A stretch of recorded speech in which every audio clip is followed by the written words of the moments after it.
She was the one who gave me the staff physically. She handed it to me. And even then, I still treated her with deference because she is my goddess.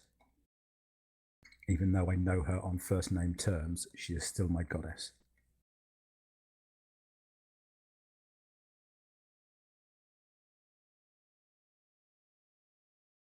Times are different here. Gods are more powerful, and they walk amongst all of us much more than they perhaps do in the future. Or indeed in the past. Perhaps so.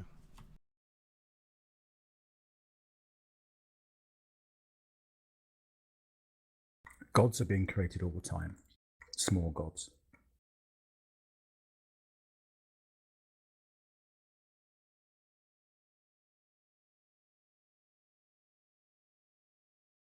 But nevertheless, I'm sure you will meet him. He is probably already aware of your existence here. I truly hope he is. I would like to have a conversation with him. Then I would suggest the first thing you can do is go to the temple, to Corellon Larethian, and pray to him.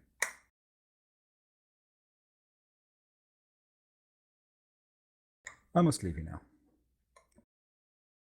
If you wish to speak to me, my tower is situated in the middle of the city. You will see it. You will know it. Go there and leave a message. We will do. Thank you very much. He pulls out a scroll tube, and hands it to you and says, "Take this. If you need to get contact with me, open this and show this to any of the soldiers, and they will direct you to my tower." I take the scroll and nod at him.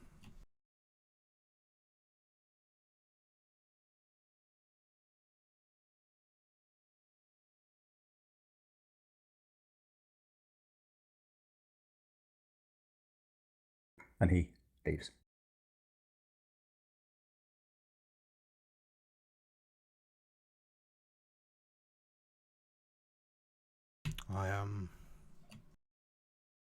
I would at this point have a word with Zilt, but obviously he's gone.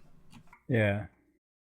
All right. Well, so what we'll do, we'll have a little bit of a break for a couple of minutes. Hopefully he'll get back. Yeah. User joined your channel. Oh, there he is. There he is. We go. Sorry, That's all right, computer mate. just totally blue screened on me. Aha. All right. Well, I'll let you get back into Roll20. I think. So what you've basically just missed is that the prince came up to you and said, "You need to go to the library." You probably heard that bit, didn't you? Go to the library and research the Elf Blades. I also go to the cathedral to Corellon Larethian and pray to him. You might get guidance there. And there was a conversation at that point between Ferron and him regarding the fact he doesn't need to pray to Corellon Larethian because he's met him and blah, blah, blah. And the prince said, "Well, it doesn't quite work like that around here. All the gods exist as people." And he gave a little bit of backstory regarding Corellon, i.e.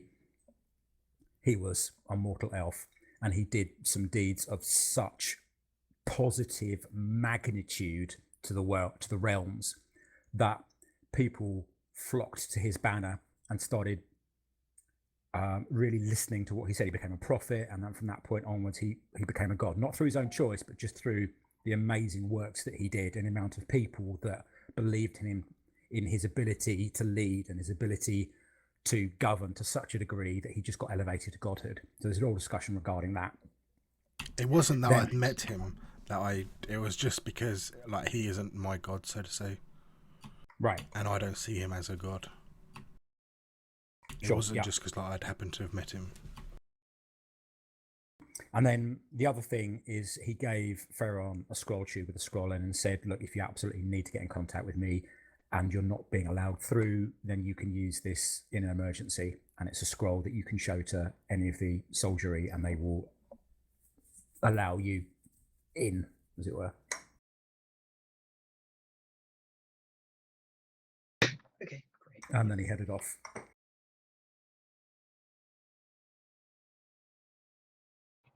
Okay. Which do you propose that we follow up with first? Sorry, say that again. I was just saying, which lead should we go for first? Unless you have other things that you need to do within the city.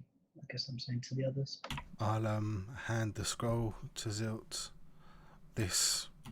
You're the expert magician here. I want to get back to our time. That is all I care about. I gathered it was simply a parchment, was it not? Can I open it and just be like, Yeah, it's a scroll tube. okay, yep. Yeah, I guess I'll open it up and I'll check what's in there just to make sure it's not a spell that we need to contact him, or it's just like a writ of some sort. Yeah, it's basically a writ. However, the signature at the bottom, hang on a moment, let me get the name exactly correct. Stand by.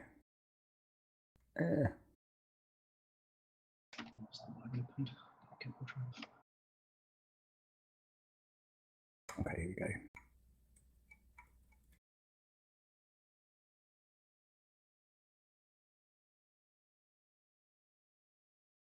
Okay, it is signed by Prince of Atalanta Elminster Almar. That's a mouthful. Yeah. Could I get like just a rough spelling, I guess, of some of those, or the exact ones, I guess, since I'm asking you. Atalanta, A-T-H-A-L. A-T-H-A-L-A-N-T-A-R. Mhm. Next name, E-L-M-I-N-S-T-E-R.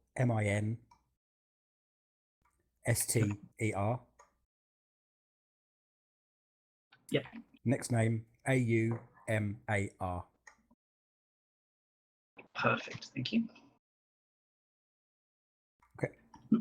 I guess I guess we got his name after all. Yep.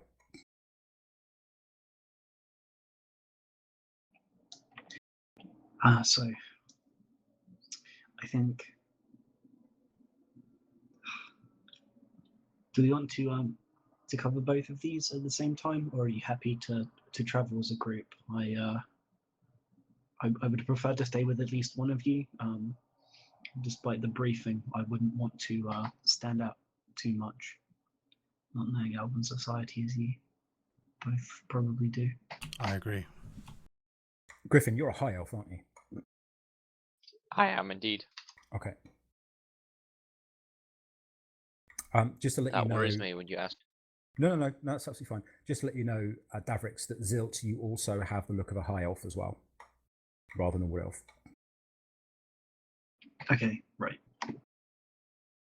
Or mainly, actually, for those of you looking at you, because you can't see it yourself. But for reference. Looking around, what is the dominant elven population of the city? It is very mixed. However, it does appear that most of the positions, not all, but most of the positions of authority seem to be occupied by high elves. Not all, I might add, not all by any means, but all of the positions that revolve around magic are high elves. That makes sense why I'm that then. Right.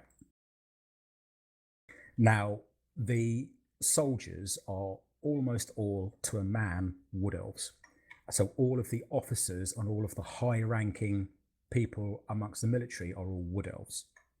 So in the top tier of society, you've got the military, and then you've got the magical. So the magical are pretty much, not always, but pretty much high elves, and the military are pretty much wood elves. And they have equal footing at the top, on top ranks. Okay, so the badasses are like wood elves, is what you're saying, and the pansies, the high elves. Is that correct? In a nutshell.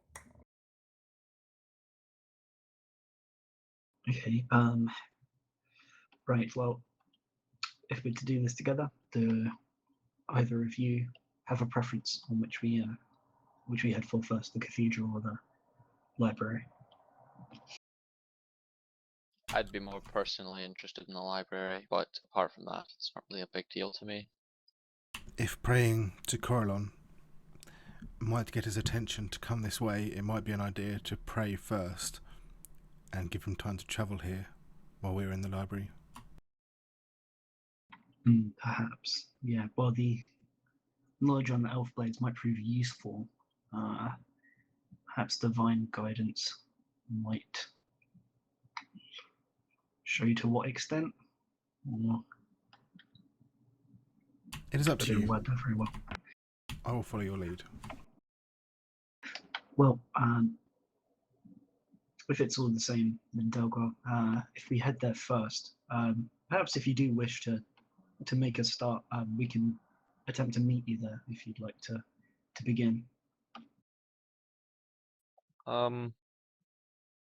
Yes, that sounds like it could work quite well.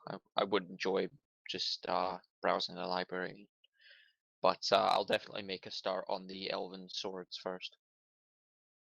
Okay. So you all heading to the library?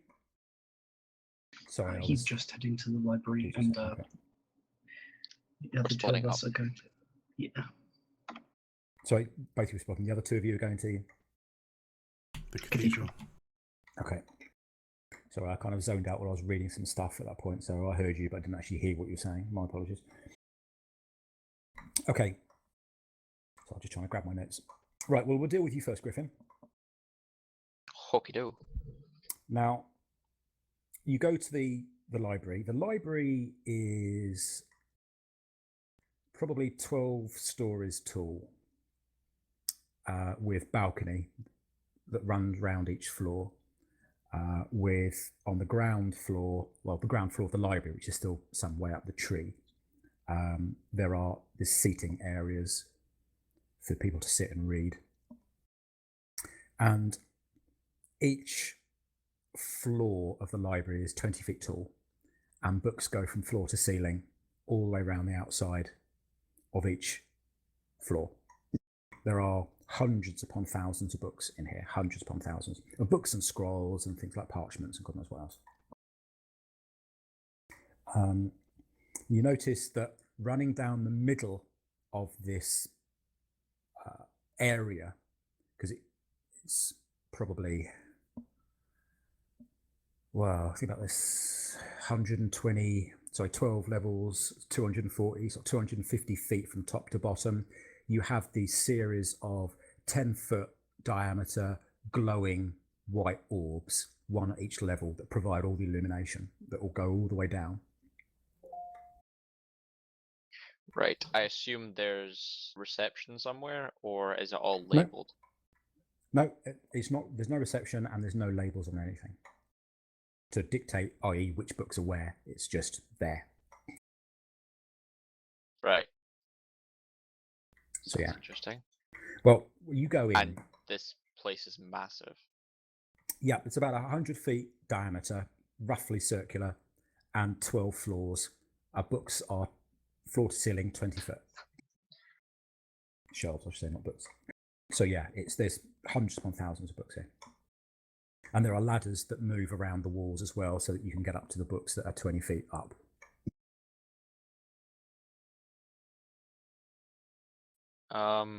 Don't exactly know how the hell I'm meant to find a book. So it's a bit overwhelming, really. Oh, another thing you Yeah. notice is that there are a lot of ghostly forms of humanoids wandering around, carrying books and putting them on shelves and things like that. Just like maybe 40 to 50 of them, dotted across the various different floors. Just ghostly figures that are just gliding along the floor and putting books back. Occasionally, you see elves giving books to these individuals or taking books from these individuals. Right. Can I try talk to one of the ghosts? Communicate? Yep. One of them comes up to you. Now, there are no real features to this. It's almost like a mannequin, almost, but it is see-through completely. Right. But it kind of floats up to you, and its voice slightly echoes as it says, "How may I be of service?" Sorry, just had a small coughing fit. I this is quite a large library. I was wondering if there was any books on elven weaponry. On elven weaponry, yes, we have 12,448 books on elven weaponry. Would you care to be more specific? Wow. Yes. Okay. Just out of character, I seem to have blanked. I don't actually remember why we were looking at elven weaponry. It was specifically the elf blades.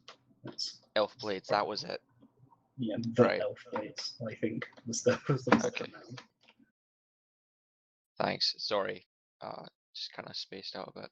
That's right. Right. Yes. Specifically, what was it? The elf blades, I believe. The elf blades, certainly. Is there anything specifically you wish to know about the elven blades? We have 483 books to do with the elf blades. Right. Well, do you have something that gives maybe some broad descriptions, maybe something behind the blades themselves? Yes, of course. I will. And I'll just go from there. I will bring you one of the most sought after books on the elf blades. Thank you very much. And the figure glides away from you. And then it comes back maybe 30 seconds later with a book in its outstretched hand. And the book is completely corporeal. The figure holding it isn't. Right. Well, I'll grab User the book joined and your say channel. thank you very much. Okay. Yeah. Hello, Bose. But say, Just a wee bit late. that's all good. And the figure drifts away. Right. Well, I'll open up the book, and then I imagine that there's is there like a contents page or an index at the front? Yeah, I mean, this seems to be a very broad background on the elf blades. Mm-hmm. But basically, what? Oh, sorry. Go on. I was just gonna say, like, so there's like, is it? I was just wondering if there's any contents that would be like a very like give specific, like here is where there's this and here's where there's this, that, like most books. Like I was thinking kind of along the lines of like an encyclopedia kind of thing on the elven blades. Well, it's kind of like a potted history more than anything else. Right. Okay. Sort of Sorry. very, very brief information. So what it says basically is that the elf blades were forged in the pre-dawn of Comanthea. Now, Comanthea is the kingdom of the elves within Faerun. So these elf blades were forged at the very, very beginning, and they were forged to form a trinity of leadership amongst the elves. And out of the three blades, one blade would be the ruler, and it would rule all three of the other all three swords and the elves in peace and life, and that was known as the Arkor Kirim, the ruler's blade. And this blade has never left the side of the coronal. Now, the coronal is the emperor, the king of the elves, effectively, and it's passed down from emperor to king to queen or whatever, all the way down throughout history. And that's the sword that can only be used by that individual and only wielded by them. And the way that you can tell that that person is the rightful ruler is that they will be able to pick up that blade. The other two blades will be wielded by the defenders of the elves. One would rule in the roles of war and death, that's known as the war blade, and the other one rules in the roles of art and magic, and that's known as the art blade. One of those is wielded by a wood elf warrior of incredible renown that is the current champion and knight commander of the Comantheran armies, and the other one is wielded by a high elf of immeasurable magical power that is the high commander of all of the mages, and that's the Arts Blade. Right. So it's the Arts Blade, the what was the other blade? The Arts Blade, the War Blade, and the Ruler's War Blade. Blade. That was it. Ruler's now, Blade. Okay. Each weapon is the weapon chooses the wielder, not the other way around. So the weapon will only be able to be picked up by the elf it considers to be the strongest at that particular discipline, or the rightful ruler. Right. Okay. Are you wanting to go to Rain and Davrix? We will do quickly, but before we do that, are you there, Bose? Yes, sorry. That's all right, man. How are you? Good, and you?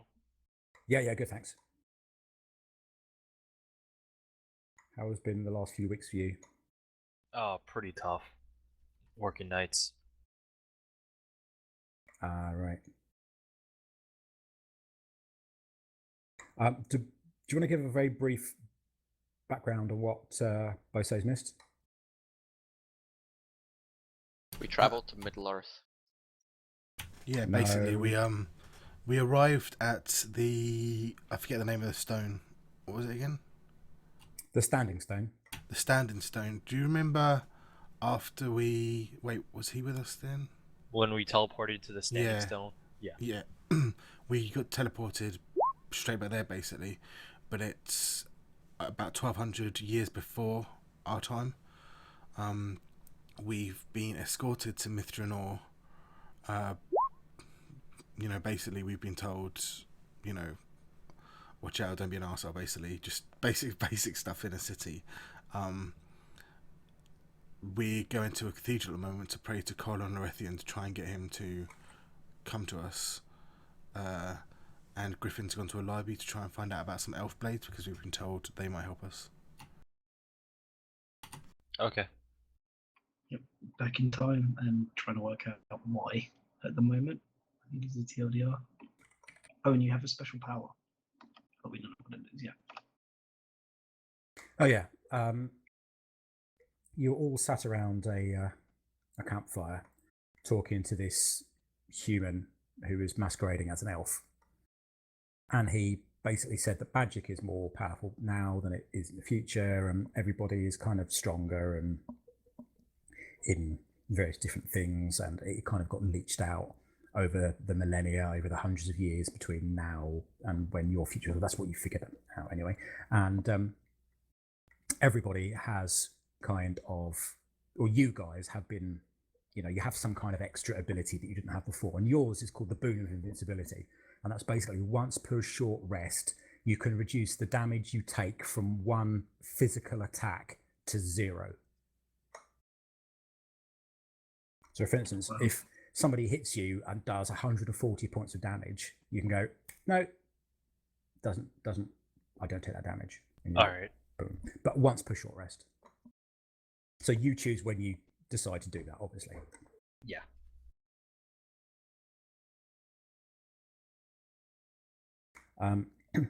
So yeah, now you're in the elven city of Mithranor, back when it was full of splendor. And I'm guessing for ease at the moment, you're now with Ferron and Zilt, because I've kind of just finished pretty much with Griffin, or about to. That's fair.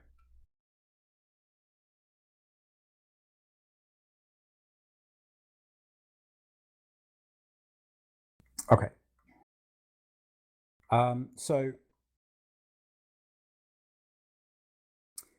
also, Griffin, you find out that the defender by arm is the individual who wields the warblade, and the defender by art is the one who wields the art blade.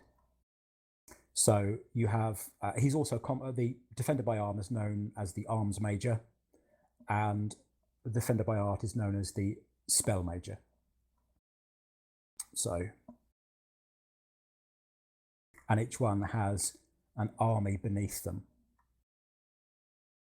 Did you say the War Major and the Spell Major? The arms major and the spell major. Arms Major, sorry. Thank you. And each one has an army of their respective types beneath them. So the arms major has an army of archers and soldiers, and the spell major has an army of wizards. Now, it's also worth saying that the arms major has always been a male, and the spell major has always been a female. Now, that's not through anything other than that's what the blades have chosen. So it's not down to people to make that decision. It's down to the blades to choose the successor. And that's just the way it's happened. So there have been 16 arms mages, all male, and 16 spell mages, all female.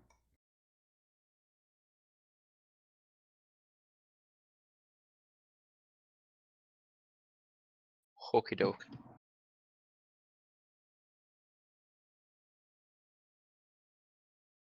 Now,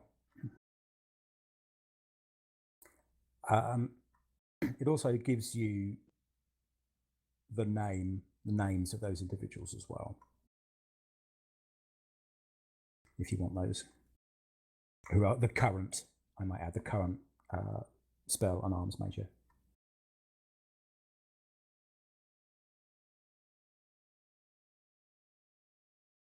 All right. Well, I'll leave you there for the moment then while I go and speak to the other guys. Yep.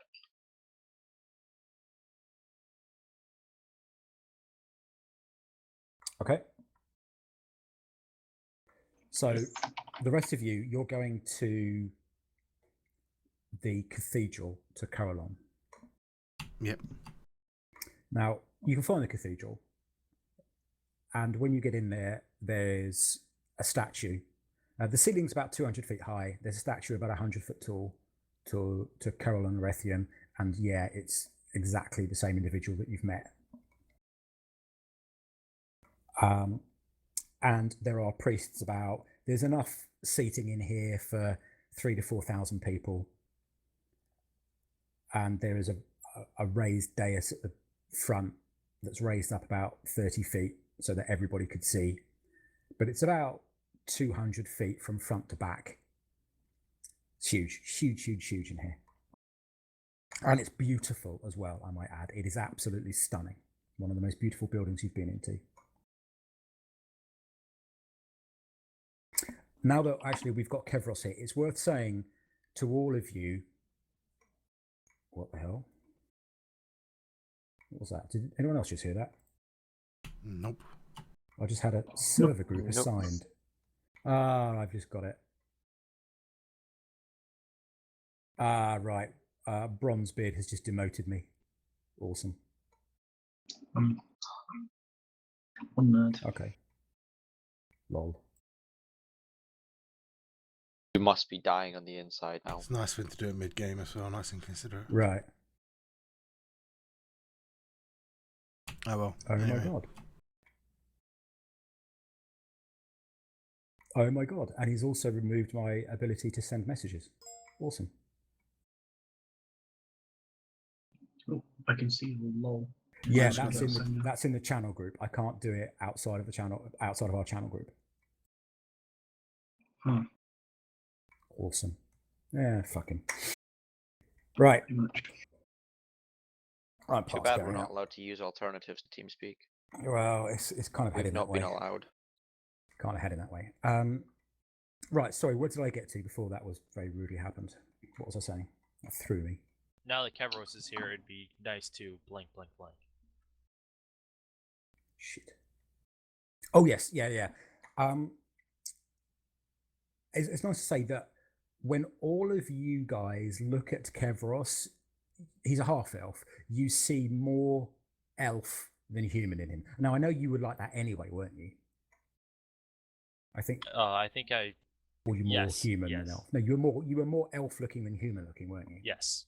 Right. That is exaggerated even more for those of you looking at him. You don't feel any different, by the way. You're absolutely fine. But for those of you looking at Kevros, he definitely looks like an elf rather than a half elf now. But it's still very clearly Kevros to us. Yeah. Yeah, very, very clearly. Oh yeah. It's worth saying as well. I'm also now an elf, like through the magic, and we're only speaking Elven because they don't know Common. Yeah, no one around here speaks Common at all. They just don't know it. Everyone speaks Okay. Elven. Yeah, and actually, when you look at Zil out of the corner of your eye, you see an elf, and when you look at him, it kind of the elf fades away, and then you kind of see Zil. But if your eyes are strained, or you're really tired, or you're in the middle of doing something else, you're not quite focusing on him, he looks elven. The beard's gone, his features are very elven, the ears are pointed. So only if you kind of look at him for more than a second or two with any kind of focus and concentration, you see that actually he's human. So there's something overlaying him. The only reason that you're seeing through that is because you know what he should look like. So everyone else who doesn't know what he should look like probably sees him as an elf. Okay.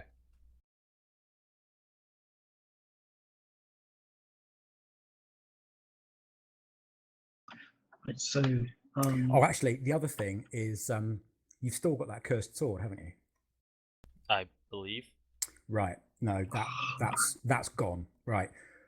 You weren't here, unfortunately. Now, for the first evening, when you all stopped on the road with this phalanx of elves, did they tell you all about that?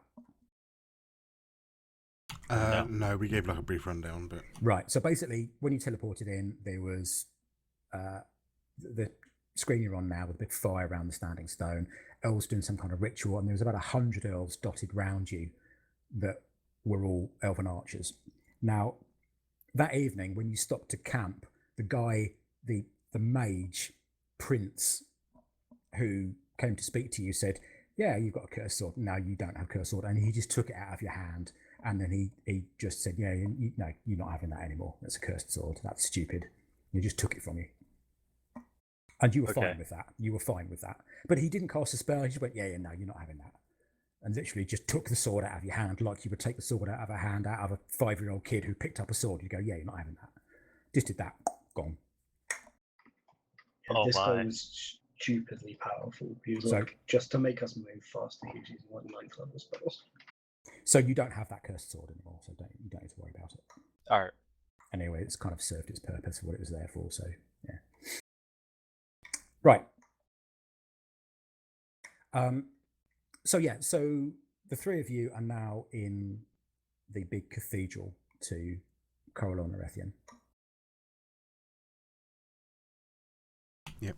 There are priests about, there are people praying, there are people sat in pews, not together, you're dotted here and there, like individuals, groups praying, doing their own thing. There are maybe 30 to 40 priests kicking around. You can't tell any different ranking within them. They just look like priest robes. I'd like to walk up to the giant statue of him. Yep. I'll just put my hand on like his foot or so. Yep. Just like, close my eyes and just like think internally, we really need your help right now. Okay. You notice that the areas that you can get to, i.e. both of his feet, have been worn smooth and shiny, with people pretty much doing exactly that, putting their hands on his feet. They're worn smooth. So it looks like that's a perfectly fine thing to do. And the rest of you notice a priest come close, but he sees that Ferron is doing some kind of reverie, prayer of some kind, and he doesn't impose on you. He just lets you carry on doing what you're doing out of respect. Yeah, I literally spend like 10-15 seconds and then I'm done. Okay. You open your eyes and you turn and you see this priest, an elf in priestly robes, just sort of standing there, and he says, "You are new to town. Welcome." And he bows respectfully at you. Thank you very much, and I'll return the bow. Is there anything I can assist you with this day? No, we are just here to speak to Corellon. Of course, I understand.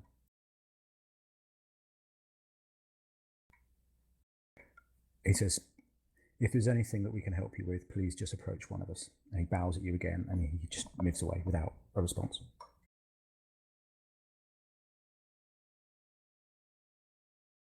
Okay. And maybe a minute or so later, another priest walks up to you, and he bows in front of you. And you think, "Oh God, fucking hell, what another priest!" It's like going into a store, right? And all these store clerks coming up to you and says, "Hey, can I help you today?" No, Yeah. I've spoken to them, and they said no, and I'm fine. Someone else comes up, "Hey, can I help you today?" It's like, "Really, leave me alone." But no, he comes up to you and says, "Fern Vandel," and he bows to you. "Please follow me." I look to Zilt and Kevros, and And this then guy just follow, turns and walks. Then just follow him. All right. I'll follow as long. Okay. And he heads along the side of the statue at the very front towards the door at the end, and he just walks through this doorway, just walks through the doorway and turns right. He's not looking to see whether you're following or not. He just walks. Okay. Yeah, I follow him. And you go through into a corridor, and you see him disappearing into the second door down on the left-hand side. And this is a door rather than a doorway. Again, he's not looking back at you. He just walks through this door. Yep, I follow. Okay. You have a room that's about 20 feet square. There is a statue of Corellon Erethian, normal-sized statue, I might add, sort of 6.5 feet tall, thin, same sort of dimensions as the guy that you met. There are a series of what look like to be really comfy chairs. There's about 8 of them in here. And then there's a desk, and there is a figure sat in a chair behind the desk. Another elf, another high elf. And the man who showed you into this room bows at him, bows at you, and leaves. And once you're in, you notice the door behind you shuts. No one shuts it, it just shuts. Okay. And the figure stands up and says, "Please sit down." The voice is really familiar to you. Did just Farron get on in, or did No, we all of you. manage to All of follow you. behind? Yeah, all of you. The voice is really familiar to you. You can't quite place it. The features, he looks familiar. He doesn't look like anybody you remember, but he looks and he sounds familiar. And you've got a good feeling, rather than a shifty feeling. You've got a good feeling from this guy. You know, it's a pleasant recollection of familiarity. He says, "Please sit down." Okay, I'll sit down.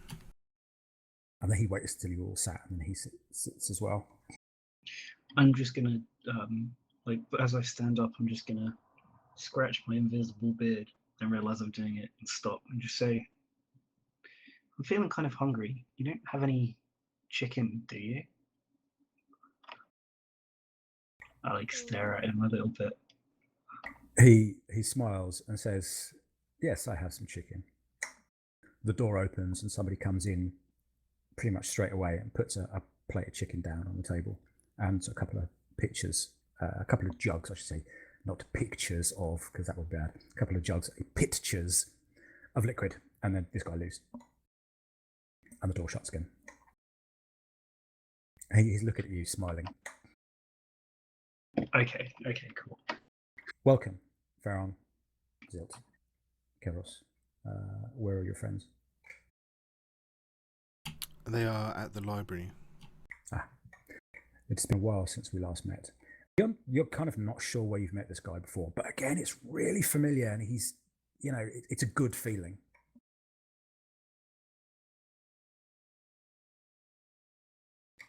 You are Corellon? here,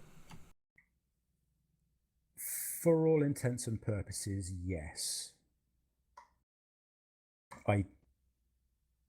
I'm speaking through him.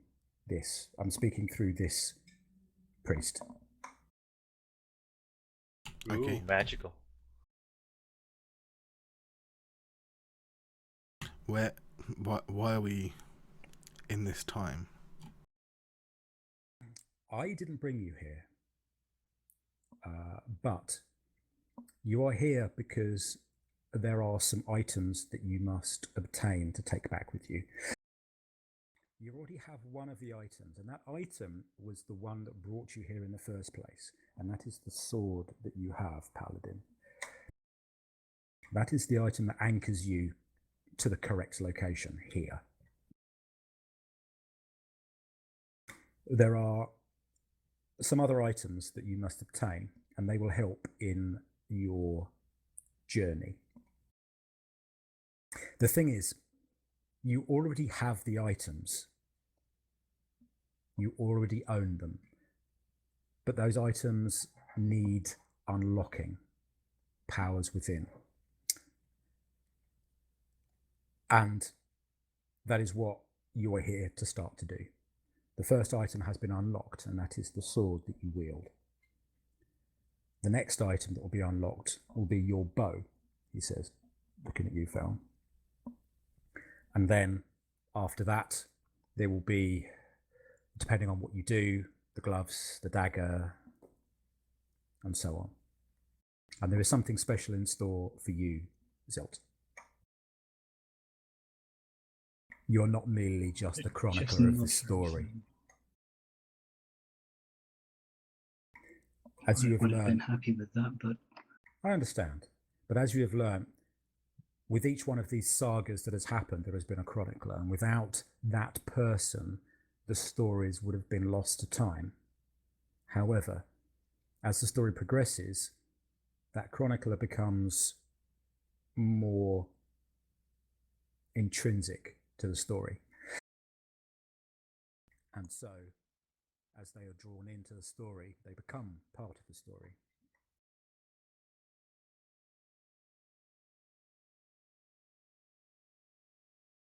I'm just like smiling at him and just nodding and stuff. Now, each item that you have will allow you to perform a task. And this task is to do with not so much the end times, but the end of an epoch, a beginning afresh.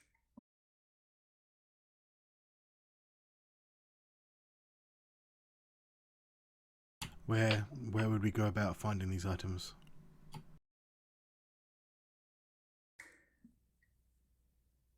Your bow will be found here, which is why you are here, in Mithranor. Something will occur, and you will know what it is. And you will know...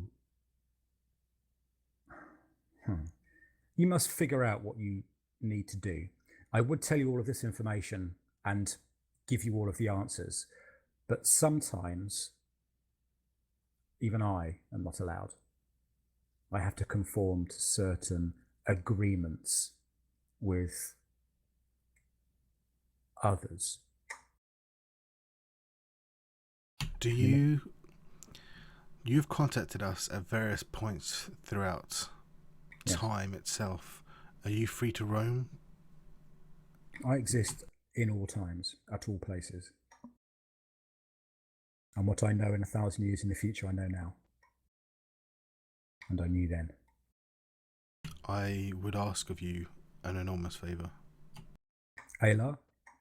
Yes. I would like you to get a message across to him that the Zhentarim are responsible. I understand. I'll do it. Thank you. He 1,000 years in the future has already had confirmation. I see. Thank you very much.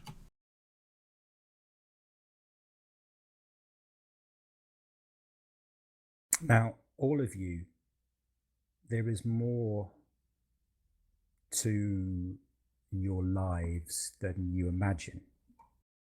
Things have been working since you were born to align you together in certain places and at certain times in order to fulfill a destiny that has been set out for you and has always been set out for you, going back thousands of years. You, much like I was, are all pawns in a story. And that story is not something that I have written, and it is not something that is yet written, but it has been written. It has been written in the future, but it is not yet written in the past. I see.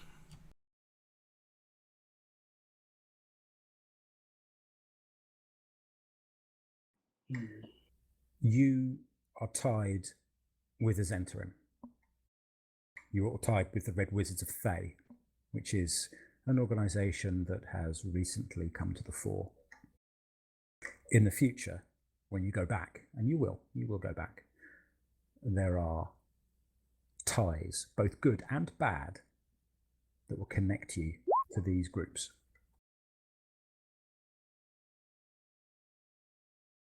But whilst you're here, you are waiting for something to occur, and that will be the catalyst for you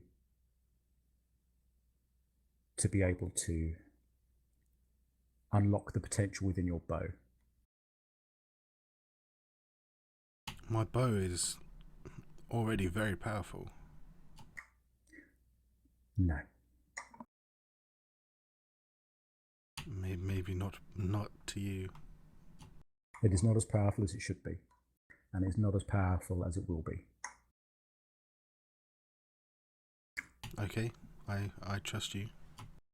The I same believe you. with your sword. Kevros, you have already been told the potential of your blade, is that correct? Yes, that it might grow as I accomplish tasks, Exactly. feats. Exactly. And such is the same for all of the items that you all have. Your blade has already been unlocked. You've accomplished the first part of that journey. Next, it will be your bow, Ferron, and that needs to be unlocked as well. After that, it will be the dagger that Sabin has, possibly, or maybe even the gloves that Delgar and Arian has. And then maybe afterwards, or even before, Zilt, you will receive a gift too. But it is a gift you have always owned. Sorry, not Sabin Flint. It is a gift you have always owned, just never before. I'm just like, I guess I just like look off, like stroke my imaginary beard again because it's not really there. Or it is. Ugh, confusing. Anyway, I need to go shortly as I have some other things to do, but there will be a change here shortly. It will be obvious. Look out for it. That will be the information you need to lead you towards where you need to go. Thank you very, very much for the help you've given us. He nods. He stands up. Then he sits back down again. And then he blinks and says, in a different voice, "Oh, I'm terribly sorry. I didn't expect anybody to be here. How can I help you?" Completely different voice. We seem to have walked into the wrong room. How do we... Is the church back through this door? Yes, head out of this door and it's right, and it's the first door on your left-hand side. Terribly sorry. I have another meeting to attend, I'm afraid. No, yes. Our mistake. Thank you very much. No, a pleasure. Thank you. I'll turn and walk out. Have a good day. And yeah, I mean, the mannerisms and the voice of Grab this some guy, of the chicken on my way out. totally different. Okay, you head out.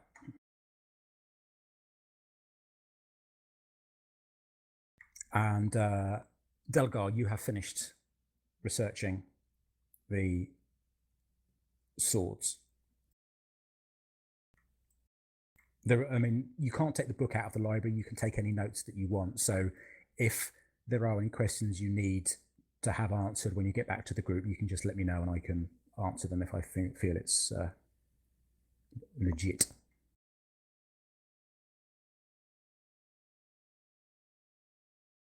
Delgar? Sorry, Mom was just talking to me. What did you say? Okay, you have finished... I'm so sorry. That's right. You finished researching the blades. Now, I said that you can make notes. You can't take the books out with you, but you've made notes. So if there is any questions you have regarding what you've learned when you get back to the others and they ask you questions, then as long as it's a reasonable question, I will give you the answer to it. Okay?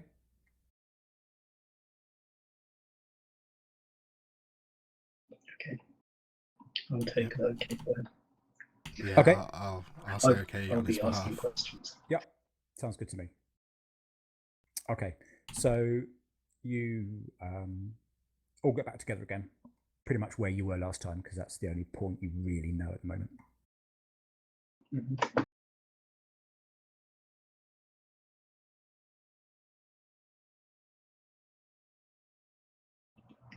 So I guess we would ask him about it so he can just relay that. So the notes I have, I actually have in character now.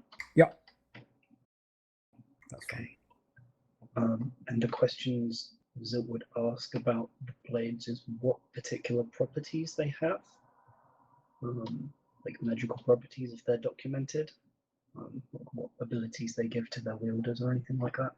They're all sentient blades, and the blades aren't created from an individual. They're blades that have been imbued with magic over such a prolonged period of time, like thousands of years, that they have just become awakened. So it's not as if someone was sacrificed in order to create the intelligence for the blade, because that would be barbaric. No, they're not like that. Mm-hmm. With regards to the abilities that they have, there are stories that are just amazing of what these items can do.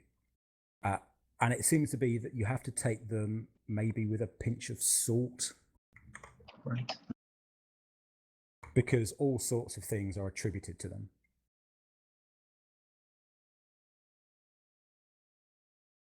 Okay, and I think the other question I would have is how long each of the wielders has had them in their possession, whether Okay. like it was a regular amount of time. Ooh.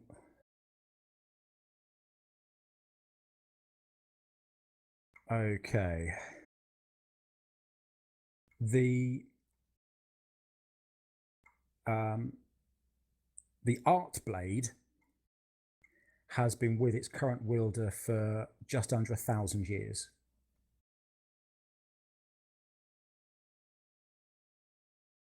Right.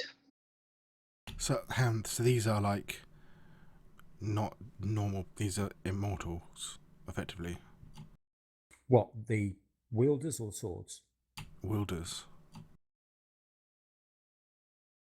If he said it for 1,000 years, Yeah. like the elves don't live for 1,000 years, do they? No. I mean, they live like I know they live for a long hundreds of time, but years. not that long. No. So she's had it for just under 1,000 years. That's the art blade. Mm. The Warblade has been with the current wielder for about 150 years. And the Ruler's Blade has been with the current wielder for about 3 years. Right. Okay. Now, they all have different powers.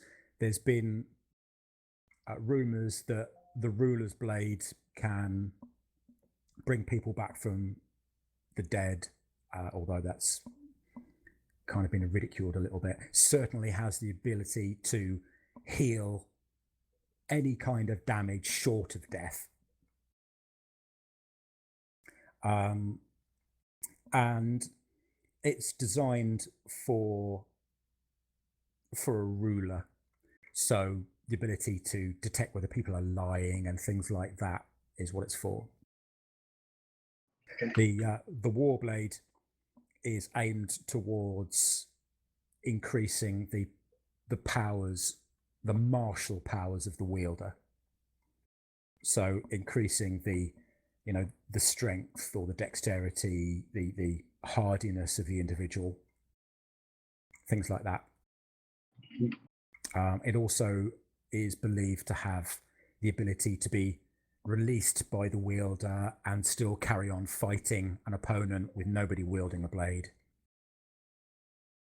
And the art blade has powers that are to do with magic, i.e. being able to detect and dispel magic at will, to create light, to remove magics to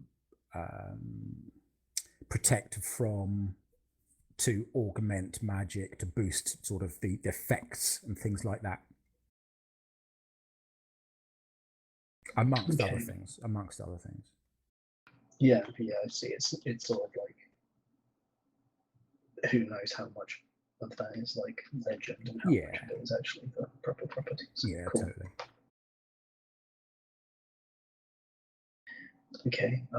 So I guess I would say to the group that perhaps something to do, well, since the other information we've been given, though not by Coralon, who seemed to understand the full picture, but just by the prince, who I think probably had inklings of what may soon come, or at least ideas, is the swords. We might be looking at potentially a changing hands of those, or something to do with one of their current wielders changing. I don't know if that makes sense as a theory for any of the rest of you. We were told that we need, well, at least for something else, maybe if perhaps we have to do it here. Unlock the abilities and the special weapons or items that we've been given by. I don't remember. We were told Yes. my bow would be found here, but we were told it would happen, and I would know when it would happen. It doesn't. I Yeah, assume we can I think freely move along, and it will happen when it happens. Yeah, I think that's our lead of what might happen that triggers the chain of events that makes that happen, that makes the unlocking of the bow happen, or at least that's my theory. So then maybe if we do some more research into these particular people, see if like the 1,000-year holder of the art blade is like waning in power, maybe it's time to pass it on to somebody else. Maybe that sparks like a feud between wizards and they have a fight and then magic happens on them. I don't even know. Right. I'm just speculating at the moment. That's all we've got to go on. Unless you guys have got any other ideas. Worst thing about being a pawn, we don't know anything. Exactly, yeah. I have no better ideas, Zilton. I trust you fully, so I'm behind you. Mm-hmm. What's that voice? Did it remind you of anybody? Sorry, what was that? Did that presence we felt channeled through the man, through the priest, remind you of anyone in particular? That was Coralon Lorethian. Yes, but more recently. No. I'm not following. I want to wait until High Rise is back to tell you my idea, so I might get inspiration because I feel like I've got it. Go for it. Well, it's up to us now. We can give you inspiration. He just needs to confirm whether it's right or not. Might as well wait, I suppose. Yeah. I can because I'm super into the idea. We've actually been teleported to the DC universe, and it's Batman. I could have sworn If he confirms that, then you are getting 1,000,000 inspiration. Everything Batman does is inspiration. I let the Joker live, really? It's like the reason why Coralon became like a god was because he was like Batman and he was just like a vigilante in Elven society and went around and beat up bad guys. Every The elf Joker civilization needs a behind Batman. I should hope so. Yes, a crazy rich man that does whatever he wants, thinking that it's gonna solve crime. Okay, I bet Bill Gates could be Batman. Now You he's doing see much better things. Actually helping the poor people so they don't go off killing people. What? No, I think there's a lot more feeding of the people. Yeah, he probably does more good on a global scale than Batman ever did to his universe. Yeah, I mean, his what was it? If I remember correctly, like his son and daughter are inheriting like fuck all from him. So like everything's getting donated when he dies. I think, okay, albeit it's not fuck all, I'm pretty sure each of them is getting like a couple grand, or maybe it was like maybe a few hundred, but it was like nowhere near the 30 billion he's worth. Hmm. I really like those statistics you get of like what was it? I'm sure you guys have probably heard it before, but the one that always makes me laugh is that if he dropped like $10,000 out of his wallet, it's not worth the 3 seconds it would take for him to bend over and pick it back up and put it back in his wallet. They will have like lost Oh yeah, money. no, it's not like 10,000. It's like $10, but yeah, like if he drops it, it's literally not worth his time to pick it Wait, up. is this Bill Gates? Yeah. It's Yeah. $48,000 is what it is. Oh, is it? Yeah, nice one. I couldn't remember how much it was exactly, but the mental image of it just made me laugh. That's Just stupid. That's why I unbelievable. don't pick up pennies. Yeah, fuck pennies. But the thing is, a penny will be worth more to us than 48,000 will be worth to him. Yeah, man. I've not had any income for like years. Like my threshold is probably like fractions of a penny, like 10/10ths of a penny. And pick them all up What's and I'd your have to glue them back what's your together. salary? Nothing. I'm still a student. Oh, okay. I haven't managed to like get part-time work with that or anything. The rule of thumb is if it's silver, you bend down and pick it up. If it ain't, then fuck it. Yeah, stupid golden coins. Well, I'll take the gold ones as well, just not the copper shit. Yeah. Yep, that sounds good to me. 5p as well. I know it's silver, but that can stay on the ground as well. I'm not too bothered. Fuck that. So when you Small. start getting to the It's difficult to 50p's, pick up that's when anything. it's like, hang on a second, this might be worth my time. Mhm. That's half a can of Coke right there. Yeah, or like a decent fraction of one. Like if you go to Costco or something. If you go to Costco, no, it's no. like a tenth of one. No. Like that's why you buy them in bulk, so they're more. It'd be worth more, wouldn't it? Are you Costco? User I'm sure it's joined your Costco. channel. No, Costco are Oh yeah, I was thinking of like Costa Coffee for some reason. Oh, welcome back. Hello. Sorry for the delay. They weren't as That's right. prompt as I wanted them to be, but I'm back. Yeah, Iris has just gone to get the phone. Something. And I'm really impatient because I want to say the thing. See, Bose decided to join us. Yeah. Sorry, it was a rough night last night. It's all good. Oh yeah? What was your name? I'm sure. Big Bob. Oh, that sounds rough.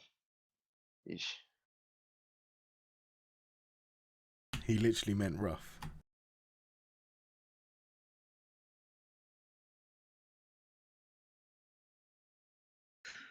I'm gonna play again. I'm like losing the enthusiasm of saying the thing. I might just not anymore. Can't we have to? You need the inspiration. I know. I think I've only been given it once before, and I just spent it earlier in the session and didn't fucking do anything. Failed the roll. Oh yeah, that's worth saying. We're doing new inspiration rolls so that we give it each other as a group by consensus, so that High-Rise doesn't have to worry about handing it out because he never was anyway. And every time Griffin comes up with a terrible idea, we give him negative inspiration. Yeah. disadvantage. Every time he picks up a rock and casts light on it, he's just like, no. I feel like every option I did in the last dungeon was a negative inspiration. At least you don't have that city sword. You had an anymore. excuse though. Hey, I told the Hello, sword guys. to shut up, and it stopped talking. Right, back. Sorry about that. Yeah, phone rang, and I can't afford to just ignore Okay. phone calls. I'm afraid. Yeah, it was cool. Fair enough. Okay. 'Cause- Yep. No. Right. Because okay, so I was having a conversation with my comrades, and I asked if the person seemed familiar to them, like the presence, and they said no. The presence. Which presence? Coraline. The individual that they spoke to in that room. Uh-huh. Well, yeah. He has a once he- theory. Oh God, what's the theory? He's the Wanderer as well. Okay. Basically, once that priest started speaking, you realised that yes. Once he started speaking and he started to tell you stuff that only Coralon knows, you realise actually that voice, yeah, that's why it's familiar, because it sounds like Coralon. But what threw you is the fact that he doesn't kind of look like him. So that's what threw you. But the voice, when it came out of him, was very familiar, which is why when he looked confused at you at the end, the voice was completely different. It was obviously the proper voice of that individual who was sat in that chair. Mhm. So there was no part wanderer in there. No. It was definitely Coralon. What? Then what about the chicken? That was my probe. You Well, that's went what for it. That's why he brought you plates of chicken. Don't know what he means, but he wants food, so I'll get him food. Damn it! No inspiration for you. I thought I got it. I thought that was my probe out to get it. Oh well. He wasn't anywhere near awkward enough to be the wanderer. He'd be too matter of fact about everything. But what Right. if the Wanderer is just an act? Or what if it's the Wanderer before he became like that? Yeah, like see, there were plenty of reasons why it wasn't totally stupid of me to assume that. Then again, Anyway. one of us could be the God. Wanderer. Ooh. Maybe that's the gift I get. I turn into a god thing that can appear You chicken become and has like a cat. an idiot god. Oh, I could get a pet cat. Maybe that's the power I get. You become his Sorry. pet cat, you mean? You sprout wings and turn into a cat. Sorry, yeah, that was like a totally aside. But I did say that maybe our next move is to do more research on the current wielders of the blades to see if there might potentially be something to do with either those changing hands or like a fight for succession of one of them or something like that. It's Okay. like the event that is the catalyst, maybe? Oh, Yeah. blades. We've been researching 3 elf blades. Elf Okay. what, We were told that's by what- the high elf guy that we might be interested in them. the human prince guy. Okay. Yeah. Yeah, that's like the 2 bits he said. Go and pray at the cathedral and go and research those in the library. So Delgar was off doing that while we were having that conversation there. So trying are to work we out if 2 and 2. going to the library now then to read up? Yeah. Sounds like it, yeah. Okay. Farron's, he can read, but he's by no means an amazing reader. He'll be much lower than Zilt or Delgar. Or Flint even. Right. Okay, so you all kind of meet up with, with Delgar, and you head back, and we have Sabin back as well. Yes. Mhm. Yay, good. Okay, so have you told Sabin what you've done?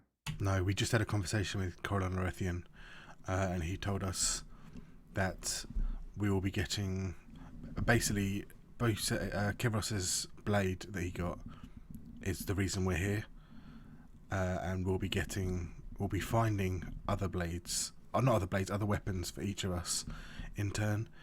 He said the next one will be my bow that we'll find here at some point, and we'll know when it happens, but he will not. He doesn't know the order of which we will find the next like weapons, but we will find them, and they are of great importance. We've already got the actual items, except me, but they'll have their powers unlocked. So, like, it's the sword that's going to get unlocked. It's the magic bow that Farron already has that will get unlocked. It's like the magic gloves. So like the blade you got, for example.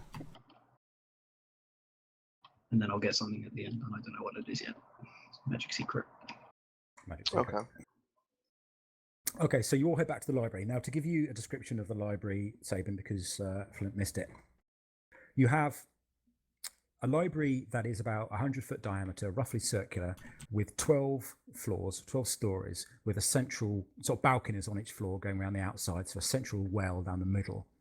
And on each floor, apart from the bottom, there is a glowing orb in the middle, about 10 foot across, that's giving out all of the light for that particular floor. And they're all just hovering there down the central shaft of this particular library.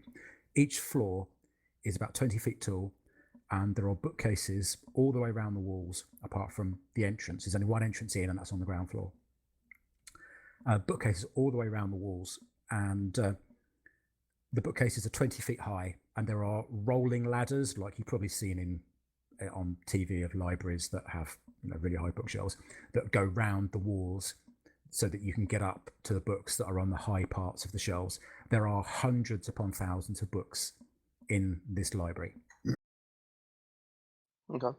And moving around the library, as well as a shit ton of mainly high elves, although there's a few wood elves, are ghostly figures that just glide about, and they fetch and carry books from for people. They don't have any features to them. They're kind of humanoid shape, or elven shape, I should say, but they don't really have any definitive features. They all look identical, and they're all kind of a bluish color, but you can see through them, almost like smoke.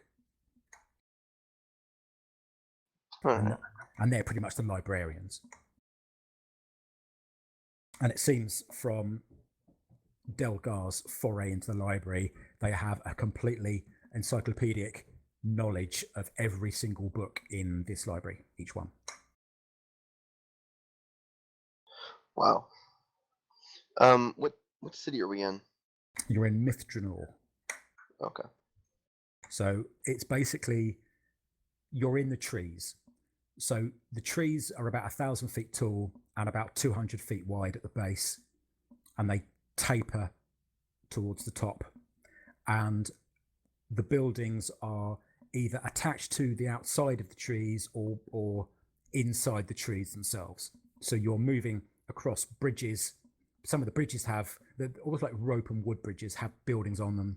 So you're moving across those into trees. There are rooms and floors within the trees, out to the side where there's buildings attached to the side of the trees, all the way in these. And there's probably 30 to 40 of these trees, big trees. Now, in the middle of these trees is an area where there are no trees, and there is a massive castle, 300 foot wide, about 400 foot wide, about 300 foot tall, and it's very, very elven. It's white marble and elven in origin, and there are no doors or windows in or out of this. There are no guards on the roof or anything. And you can't see anybody moving in or out of this. There's no way into it. It's just this situated there. Okay. So that's what we got. All right. So then, I guess first it would be to approach Delgar and see what he's found so far. Okay. So yeah, I'll walk up to Delgar and say, "So, Delgar, have you found any new and pertinent information?" In regards to The swords. These Oh, swords yeah, that we're looking swords. for.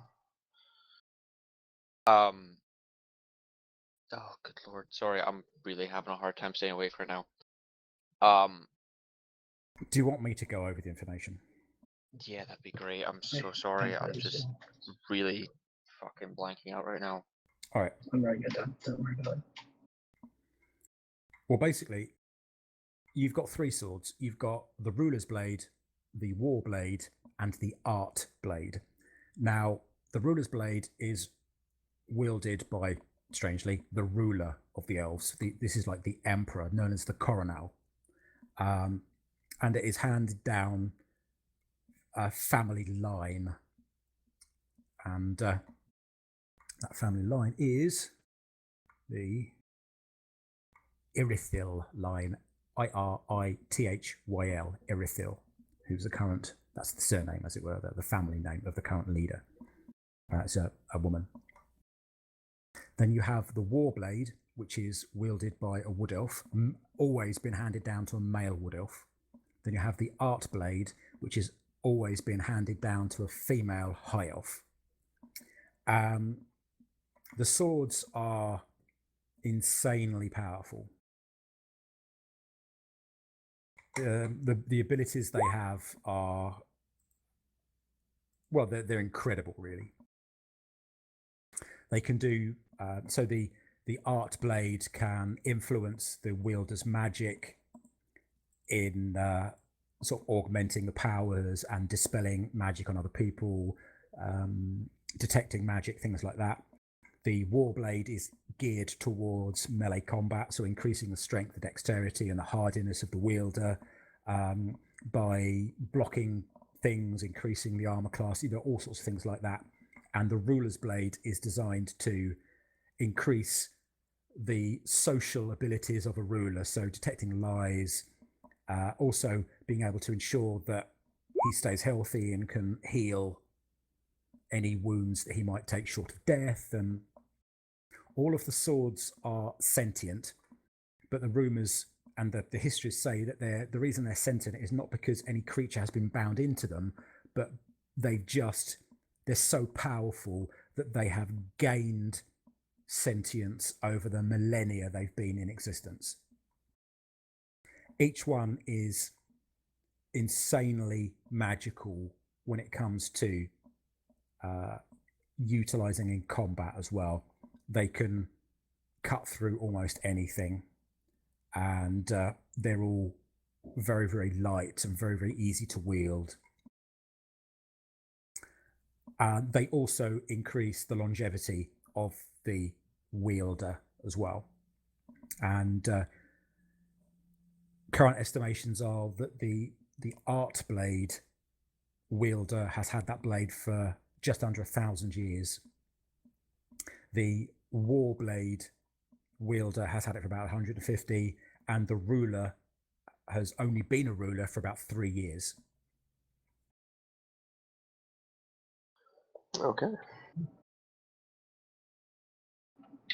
And so Yes. we're trying to find these blades and I guess use them in some way? Like we need to get them from whoever has them? No, it's from the information we've been given, we're waiting. We've been sent to this point in time to unlock Pharaoh's bow. That will be preceded by some events that are going to happen soon. We don't know what the event is going to be, but I have postulated that it will be to do with these blades, because that's the other thing that we've looked into. We can't get the blades. They're for like super OP health people who will never even be close to their level. So, like maybe one of them dies though, or maybe it passes on to another person and that like starts something and we need to be a part of it. So we're just trying to work out currently like more to see if we can get some clues as to what the events preceding the unlocking of said bow are going to be. Okay. Right. I think- So then,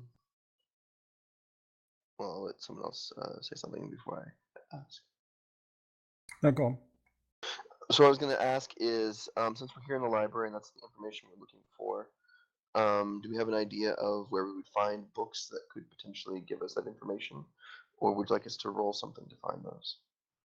Information specifically on unlocking the bow and I guess the events that will have to occur before that will be a possibility.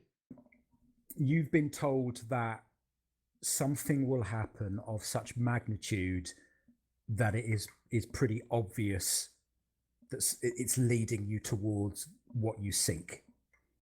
So you won't be able to find that information. Something's going to happen that if you follow that up, it will lead you down the path that you need to follow in order to unlock the bow, if that makes sense.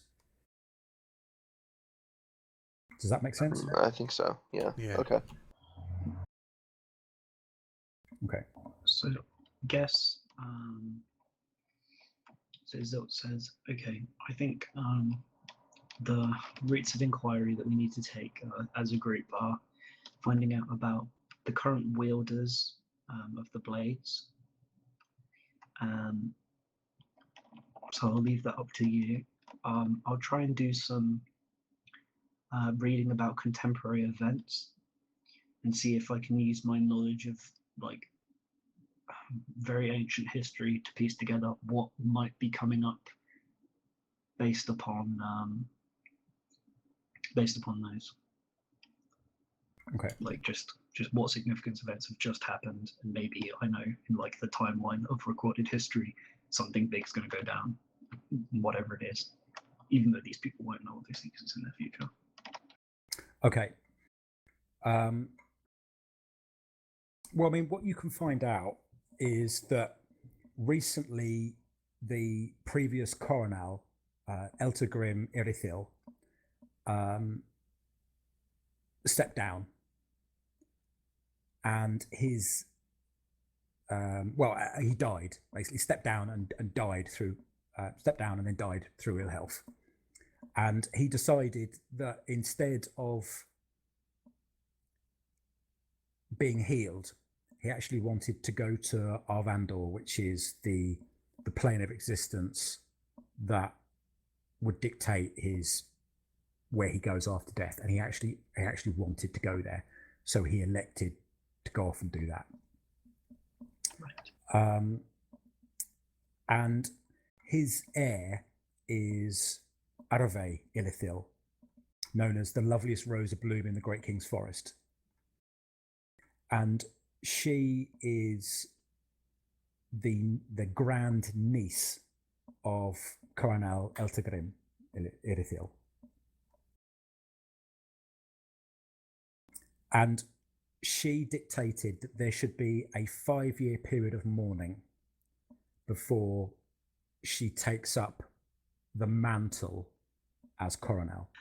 And that's her choice. That's her choice.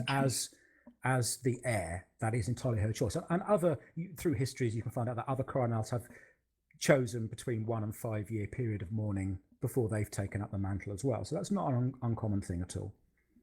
And she's chosen 5 years. And it is known that the family Irithil, which is the ruling family for millennia upon millennia upon millennia, are always a very, very tight family. They're very friendly with each other. There's no animosity, there's no anger between any of the family members. And she was, or she is, I should say, the very picture of propriety and diplomacy. She's a very, very beautiful, but quite small elven woman. She's only just under 5 feet tall, with russet red hair, golden skin, stunningly beautiful. But she's very, very intelligent, and she realizes that she needs time to take stock of her situation and to gather the people around her that she trusts implicitly to act as her advisors when she takes up the mantle, which is another reason why she's decided on this 5-year period of mourning, so that she can actually gather the right people to her. Which is a very smart move, and that's a reason a lot of previous heirs to the coronel have actually done the same period of mourning, so that they can get the people around them that are going to give them the wisest counsel. Right. And that was roughly like 3 years ago. So that's 3 years ago that happened. So she's got 2 years left before she actually picks up the mantle of coronel. Now that means at the moment, the sword, the ruler's blade, although it could be wielded by her, because she doesn't choose the blade chooses her. So the blade has already chosen her, so no one else can wield it. but she has decided that she isn't going to wield it until she feels that mourning period has ended and she's ready to do so. Right. So the sword is safe. No one can pick it up except her, but she's chosen not to for the time being. And that's her decision. And again, that's not unusual. A lot of them have done that down throughout history as well. Okay, presumably unless like somebody killed her, and then it would have to choose a new person. Exactly, yeah. Okay. Through my knowledge of history, would perhaps I know of any instances whereby a coronel is assassinated, something of the sort? No, you can't find anything. I mean, you could probably, if there was anything to do with that anywhere, it would be in the history books in this library, and you ask one of the librarians and they say, I'm sorry, that hasn't happened. We don't have any information on that. I mean, like, looking back in retrospect from my time. Right. Yeah, there has been one incident of that you're aware of, but you don't know who or what, because you're not an elven scholar. Yeah. Okay. Yeah, there was one incident. Okay. So I guess I tell, or like piece that all back together to the group and say that might be what we're looking at. That sounds like a pretty significant event. Might not be it exactly though. I'm just working with the information that we've gathered so far, which thank you all for assisting me with, of course. But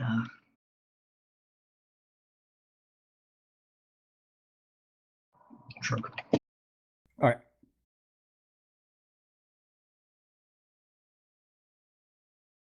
What do we think we should do? Does this make sense to people as a possibility? Is it?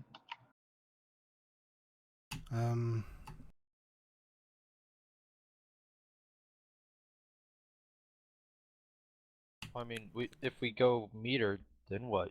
Do we ask her to take up the sword, or is she even going to, like, chances are we will not be able to meet her. Yeah, that's probably quite true. The fact you're probably not going to be able to meet her. We were made quite clear. It was made quite clear to us that even though he accepts that we're Coralon's like agents, we're not going to be getting any special favors here. No. And I don't think either way we have either the agency or the possibility of influencing the way events go down. I think they will go as they always have. We may just need to be nearby to play whatever part we have already played in history. Sorry. I think information gathering is our course, to be honest. Not, the old-fashioned way, shall we say. Not necessarily anything exciting. I think we just need to knuckle down, read, talk to people, talk to the general populace about these people and what they know about them, because I don't think we're going to be getting anything from anyone in the know. Yeah, but we need to make sure that we're not drawing attention to ourselves. Because the fact is we don't belong in this time. Well, I guess we did, but because we always would have been, but I'm sure you know what I mean. We just, yeah, time flange. That's why. Maybe I whisper. I'm like, I'm not even enough to everyone, so I shouldn't be here. I shouldn't even be working today. Nope.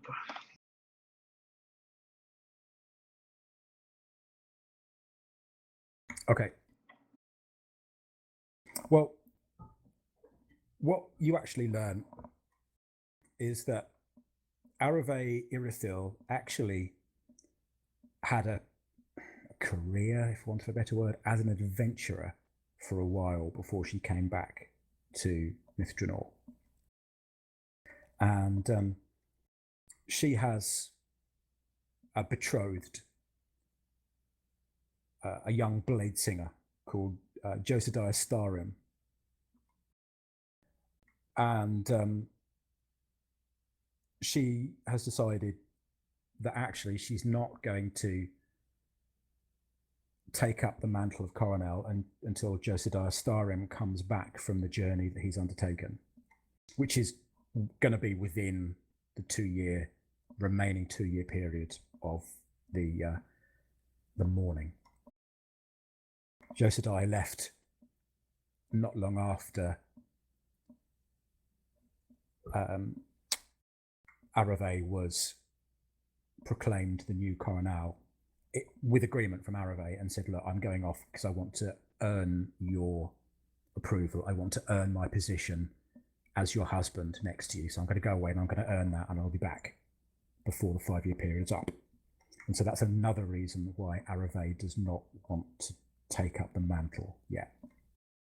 Of course, if something were to happen to Josidiah, who knows what would happen to the position. Now, it's also worth saying that through all the research that you've done, currently there are no other heirs to the Coronel. Arave is, until she has children, the last of her line. Now, Zilt, please make me a history check. Okay, I'm going to do that with Tides of Chaos, just so I have advantage on it, because I don't want to mess this up. That'll do.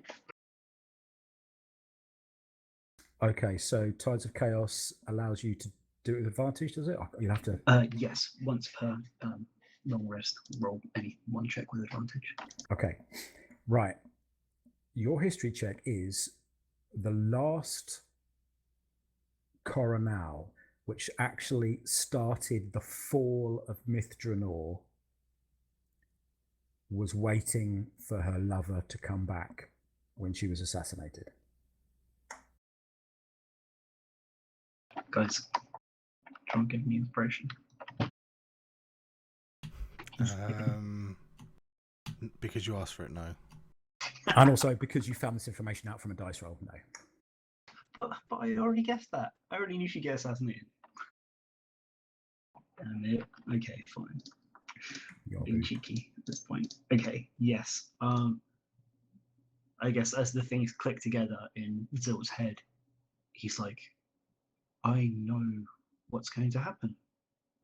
Everyone, she is the Coronel who was assassinated while waiting for her lover to return. This heralds the fall of this entire city. There couldn't have been a more significant time within this place's history for us to be brought to.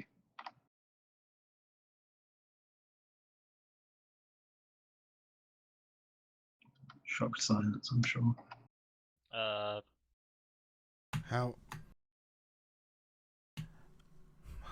How do we... Well, how would we go about stopping that? No one's going to listen to what we have to say. Maybe we can get the husband to come home early.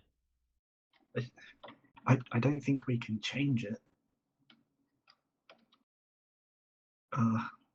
Could we? Is that part of our task?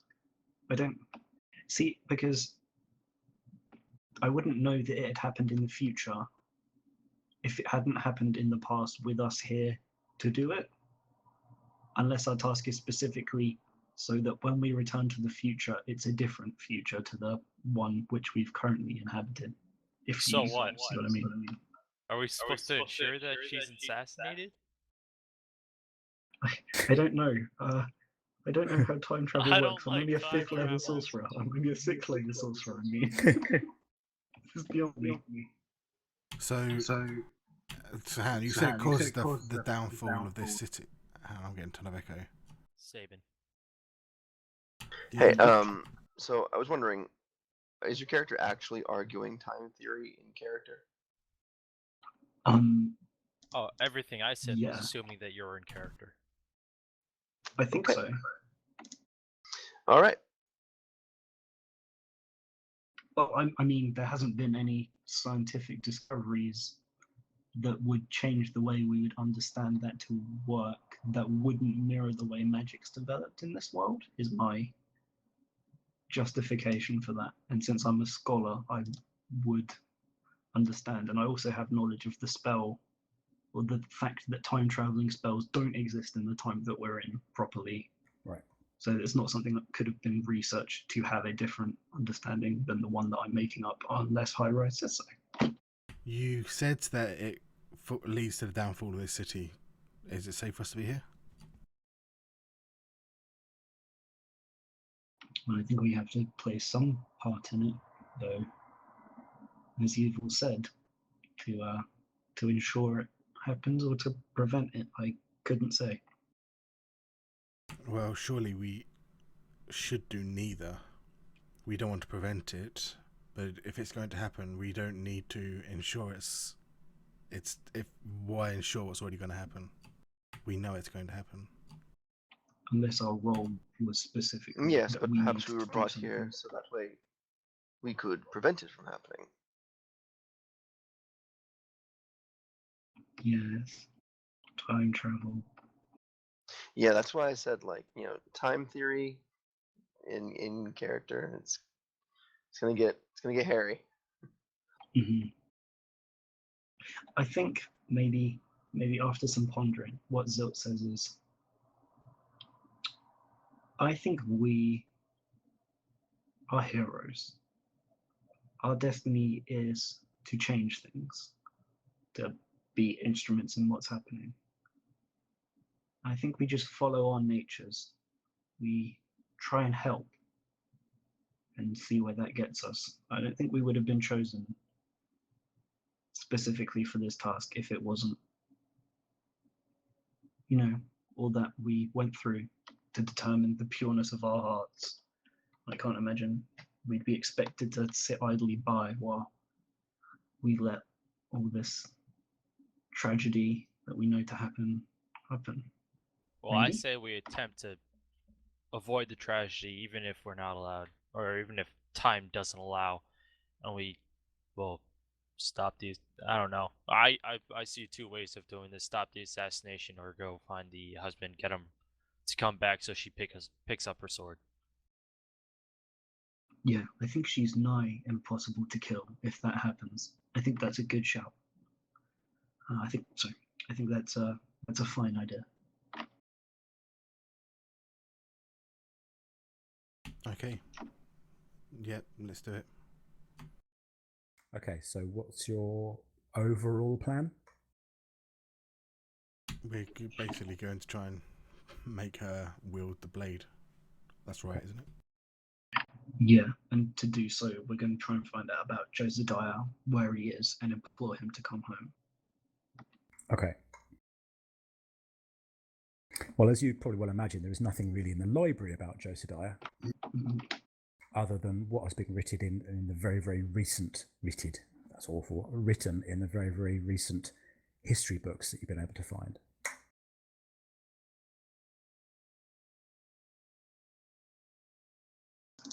Okay. Since he's like the betrothed of the future empress, it's probably going to be like pretty well known by the populace, I'd imagine. I guess we're doing like grassroots talking to people, finding out, see if anybody knows like where he's gone, what his task is, that sort of thing. You know, like have clout in society. Yeah, potentially. Is everybody else okay to gather some information that way? I'm sure the rest of your talents are more suited to that than mine. Yep, Sounds fair. fine for me. All right. Right. Okay, so I mean, as you've been wandering about, you notice that there is a city here. So there are inns, there are taverns, there are hostels for people to stay in. You know, it's like a city. It's just an elven city built in the trees. So there's lots of places that potentially you could go and find information that isn't just a library. There are temples to the major elven gods, no other gods, no gods of the realms or other demi-humans, just elven gods here. That's not to say that individuals of other races who live in this city don't have their own private shrines, but there's nothing public to that. But there are inns serving the most incredible wines, and there are gathering places and things like that. But, you know, it just depends where you're going to go and what you're going to do. Is there a shrine to Mistra? I know she's not specifically elven, but Yeah, there is. And that's only because magic plays such a huge part of this city that there is a shrine to her. Not even a temple, it's just a shrine. right, okay. So as we're like divvying up tasks, I'll say, I need to visit the shrine to Mistra and ask for guidance or contemplate time, I suppose, the nature of things. While you perhaps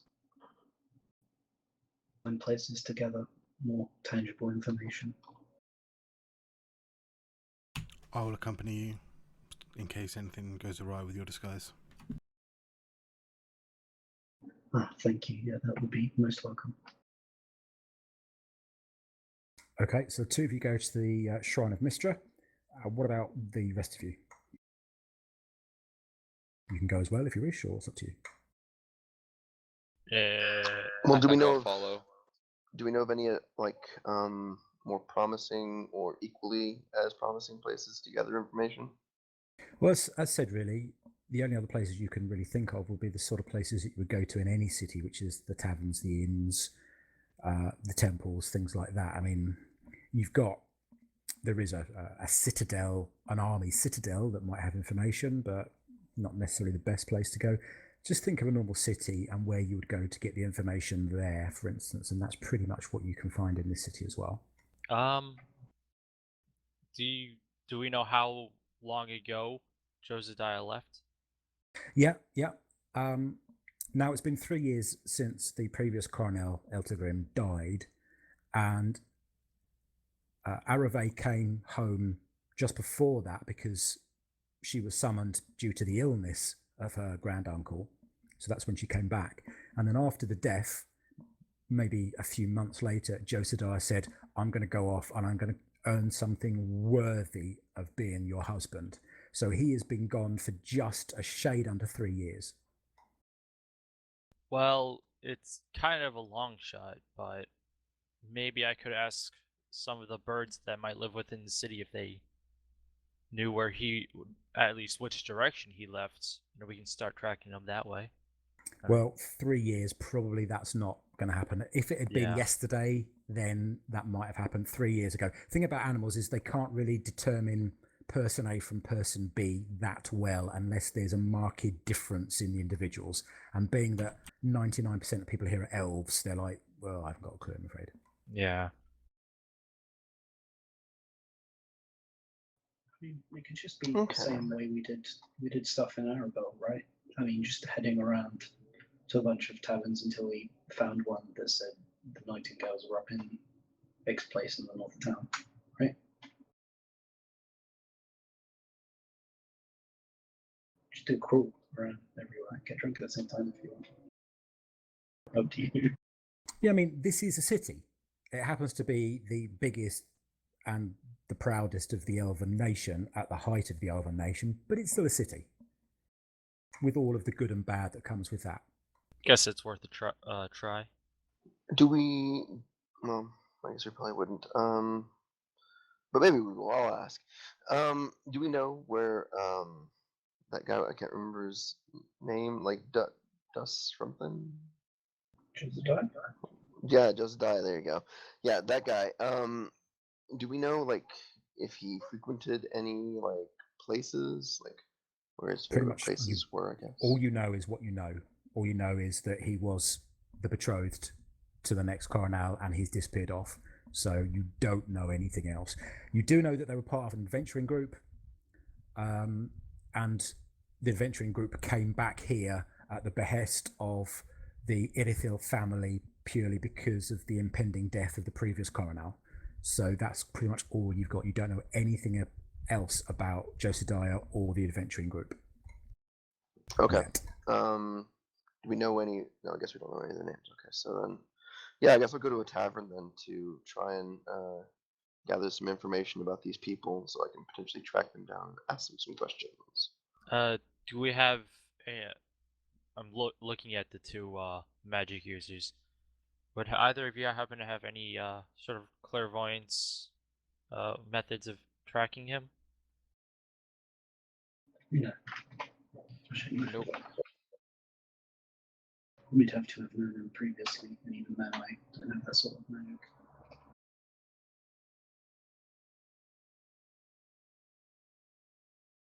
I think it's just a case of asking around for now and meeting up towards the end of the day back here, and seeing what we got. Okay then. I'll go along with Farron and ask around.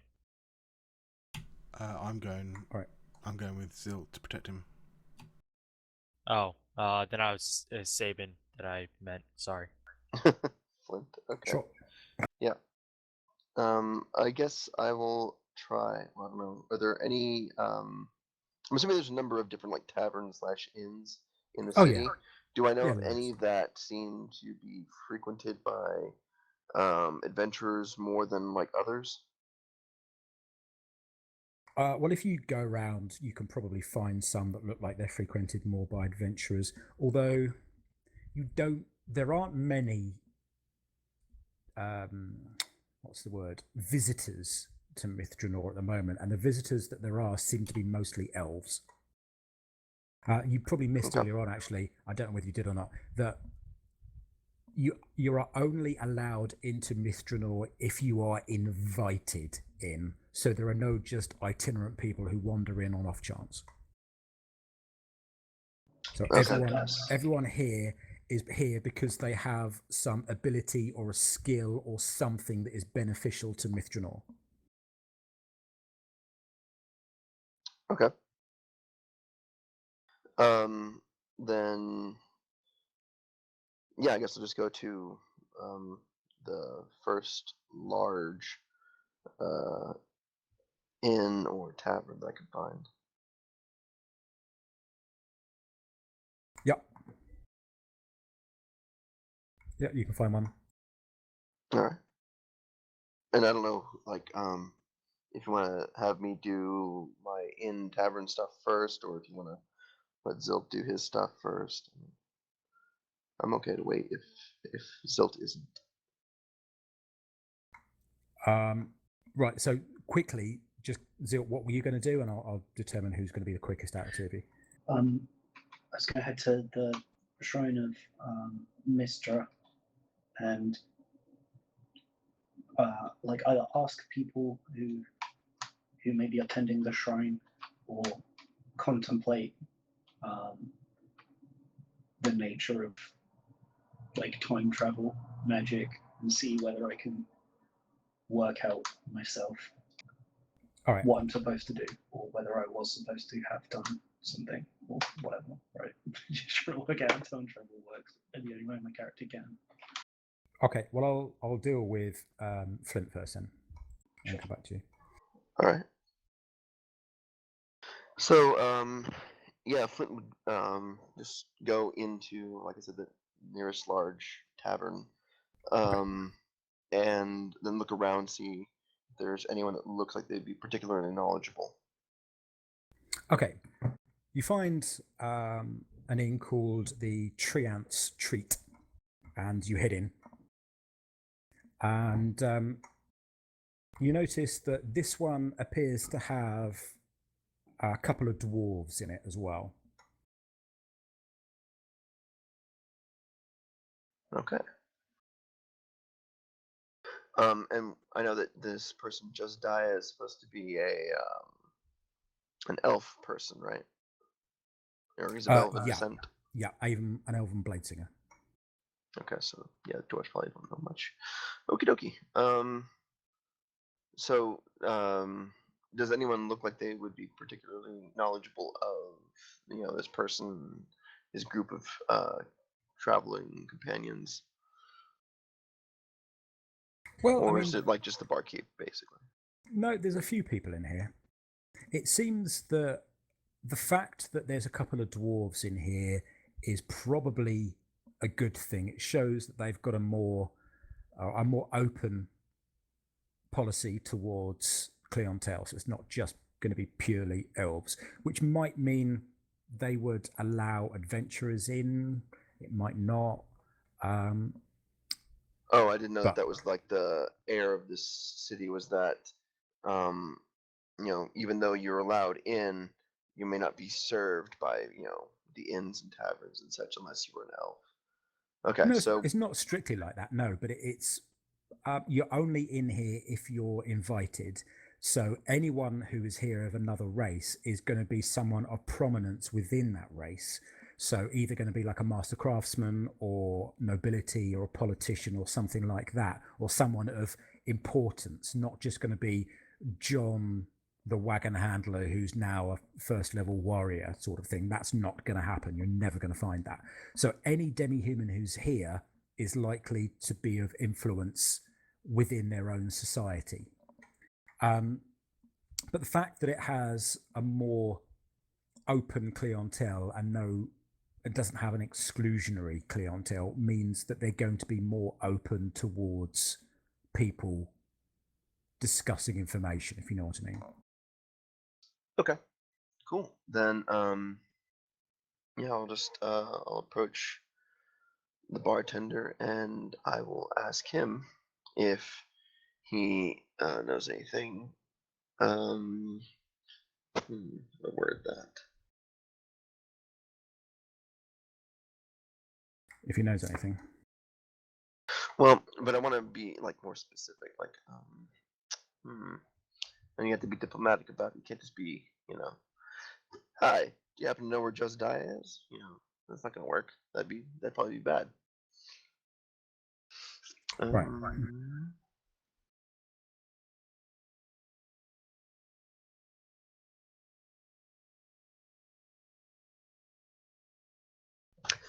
Okay, so yeah, I have an idea. So I'll tell the barkeep. Excuse me, sir.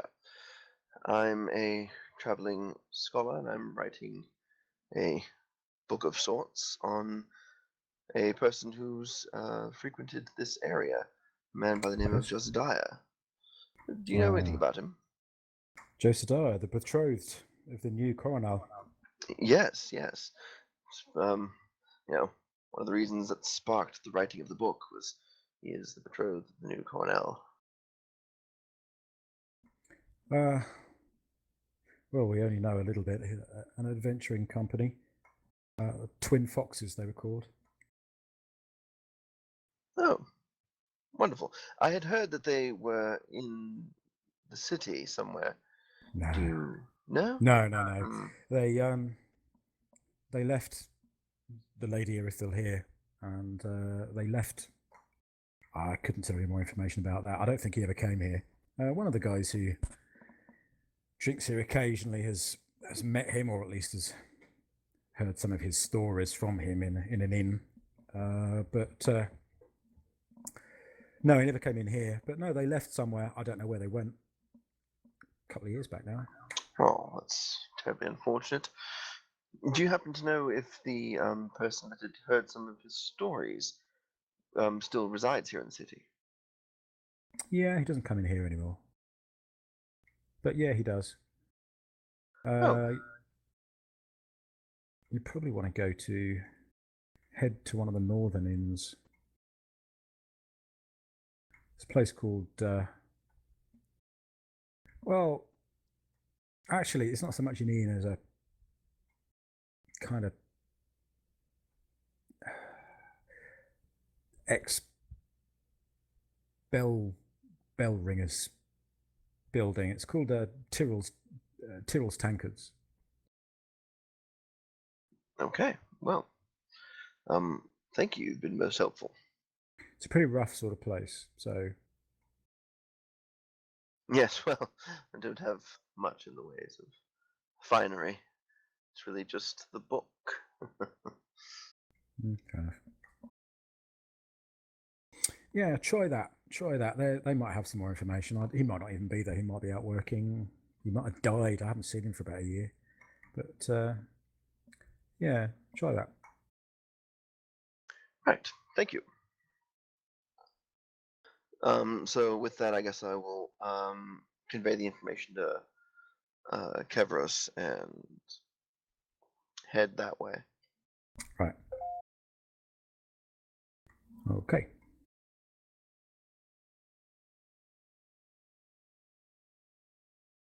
Okay. When you get into that area, you realize that you seem to be moving into the one of the magical quarters of the city, i.e., this is a sort of area that there are more followers of the art than followers of the blade. That's Okay. not to say there aren't soldiers here, it's just there are more wizards. All right. Fair enough. Okay, so, and who do you have with you? Kevros. Kevros. Okay. Yes. So the rest of you have gone. Who's doing the talking? Zilt. Correct. Yeah, I imagine so. All right. So you're going to the Mistra shrine. Mm-hmm. Okay. You get there. Okay. There's a couple of human priests there. Okay. So I'll head up to one of the priests and I'll greet them. Maybe in common, just so it's No. going to be a little Okay. bit easier to converse.